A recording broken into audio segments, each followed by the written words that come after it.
Hey everyone, I'm Togi Busa, and I am here with our special guest today. We are in Singapore right now for Token2049. How are you doing today? Good. I'm Jennifer Cheng Lo. I'm doing good. And everyone says GM, GM. It means good morning. But for me, sometimes when I hear it, it means I hear it from people too much. It means give me money, give me money. And I'm like, okay. But otherwise, I'm good. Token hasn't even officially started yet. And it's already a giant party or shitstorm, depending on how you'd like to put it. So I'm really excited to sit down with the Genzio team today and have one interview. They have good AC. I can't complain. Thank you. It's definitely been a pleasure so far. Honestly, so what is it like as far as your Web3 journey has been so far? Okay, so I had a really strange Web3 journey, put it that way, because my Web3 journey has been more of like, it was kind of accidental. So I'm what you call a multi-hyphenate. I'm a creator, an entrepreneur, and serial exited investor and entrepreneur, right? And I'm also a concert pianist and an actress. So my Web3 journey went something like this. So I grew up in the US, went to an Ivy League school. I moved to Hong Kong to get my MBA because I didn't get the role of Vanessa on Gossip Girl. And they gave me a full ride, full scholarship. And I was like, cool. So I went to, started my undergrad at Brown. I went to Hong Kong University of Science and Technology for my MBA. And while I was there, I was like a workaholic. Like I was in high school and college. I was still building companies, investing, etc. And one of the companies that I worked at a major technology company. I did about 100 million in sales a month. Then I switched over to startup world and I was involved with an e-commerce company. I did 150 million revenue for it. We actually didn't have any investors. Our funding event, because it was all bootstrap and the revenue, our funding event was an IPO. And with the IPO proceeds, I started my own single family office, which is called NewChic Capital, which means new girl. And I started investing in amazing fund managers and into projects directly in Web2 and AI and actually Web3 accidentally. I say accidentally because remember I had an e-commerce IPO. I left the company, but 2 ICOs later, they had an ICO 2 years later and 3 years after the IPO. So it was 2 ICOs within a year of each other, and it became crypto.com.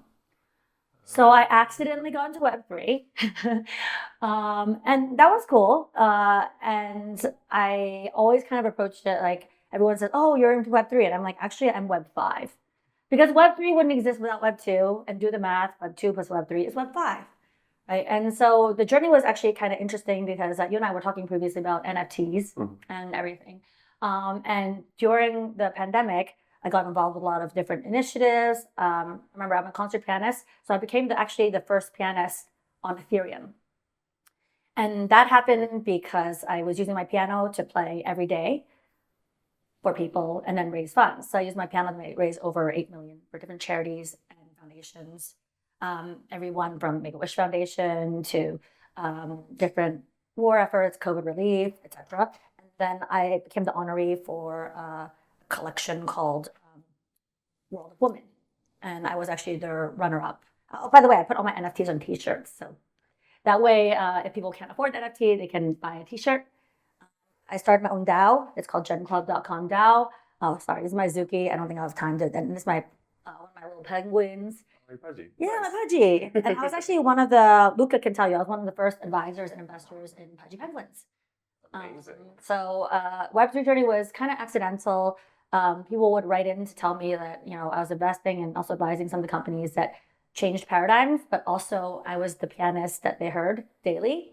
Who I got emails from people saying that they didn't jump out of their quarantine apartments and hotels because they would listen to a different thing I was playing every day.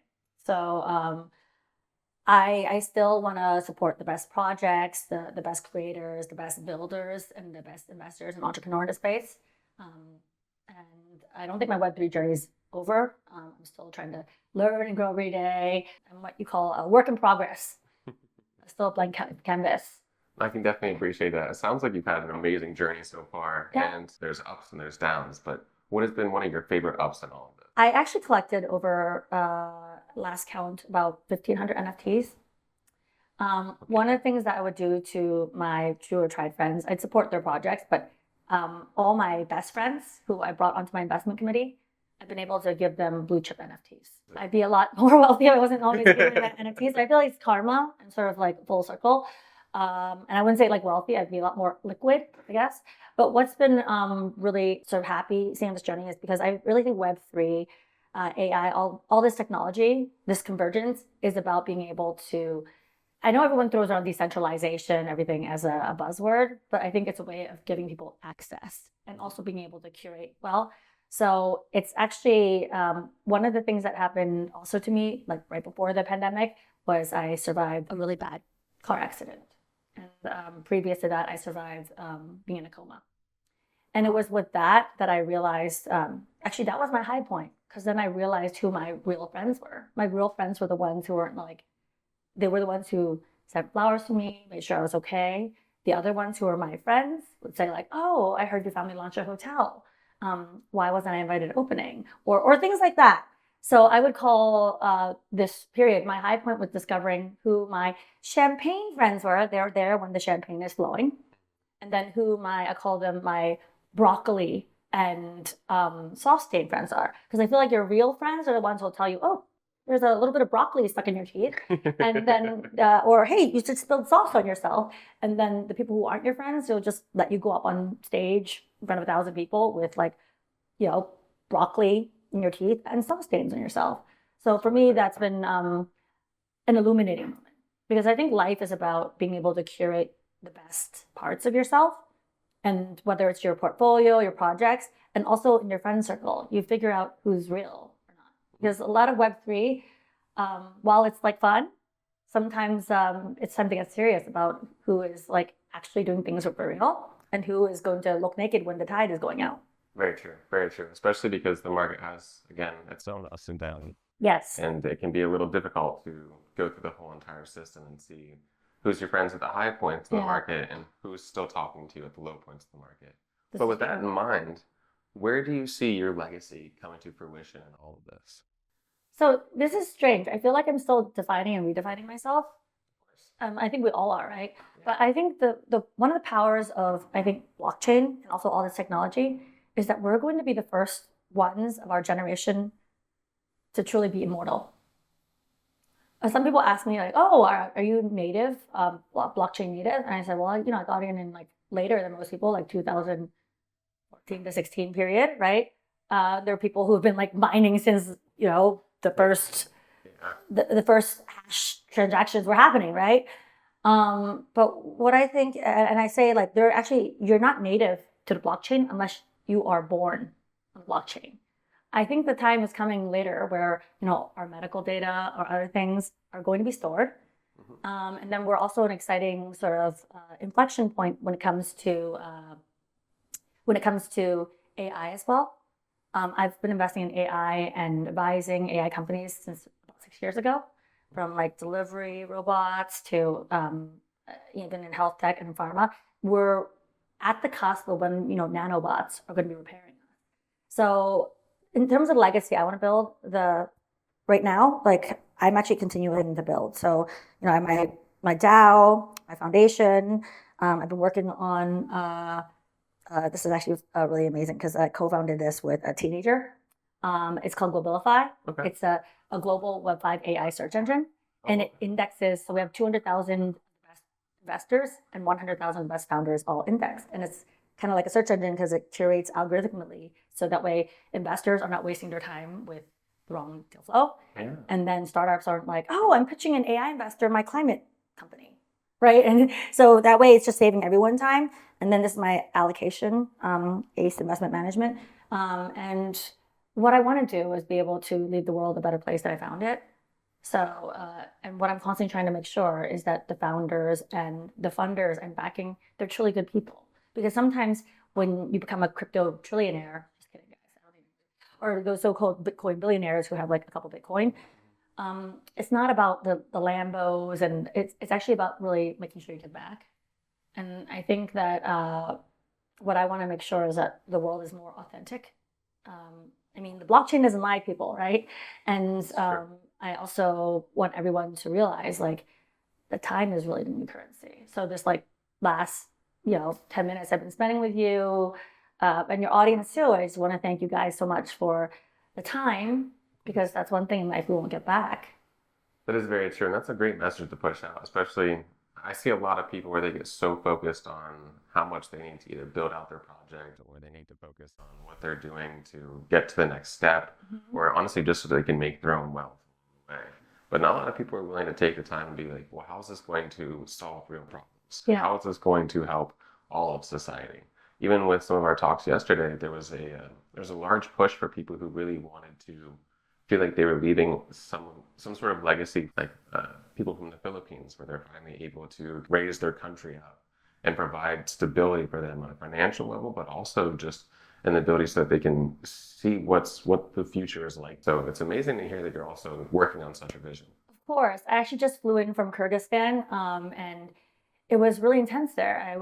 I spent about 40 hours there, judged a hackathon. There were a few thousand attendees, and a lot of them were students who were deciding like, what chain am I building on? Am I going to be chain agnostic? Which DePIN chain am I going to be using?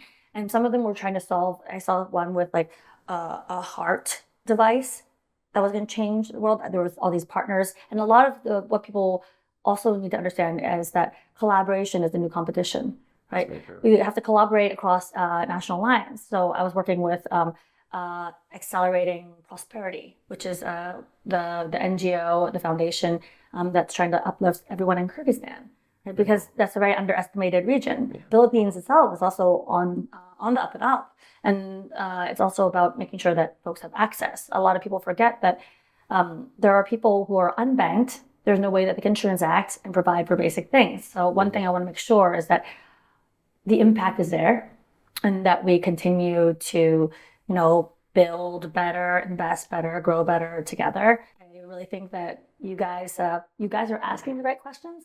I hope we're giving somewhat of, the right answers. And I'm going to leave you with a recitation in Anglo-Saxon, Canterbury Tales, because basically they had Black Death, we had COVID, they had Industrial Revolution, we have AI, blockchain, and technological revolution.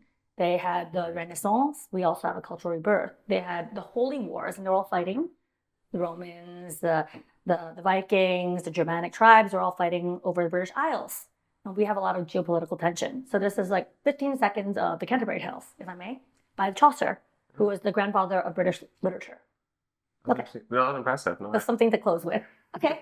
When it avril with the shore resulted that rock the march parasitor rote and bother revenge which the corpse virgin gender it the floor. On that forsake with his weight the breath and spirit happen right hot at the ton the cropus. The young zone half the rams half corjorone and small foul as mark and melody that's lapping on the neat with open ear. So prick them not torn her courages and long and vote to go on pilgrimages and palmer's for the second strong this the Verna always coat and Sunderlandis, and especially from every share end of England the Canterbury the wind. The holy blessed Martha for the sake that him at helping one that they were sick. Thank you so much. Thank you so much. I appreciate it. Jennifer Cheng Lo. Thanks, guys. Genzio. Thank you. Here we are at Token2049. Over and out. Thank you. Thank you, everyone. Hey, what's up? But it's not something Genzio is afraid of. If you want to survive, you got to build a hive. Ladies and gentlemen. Get back at the Genzio Media House. Awesome. Thanks so much for joining us today.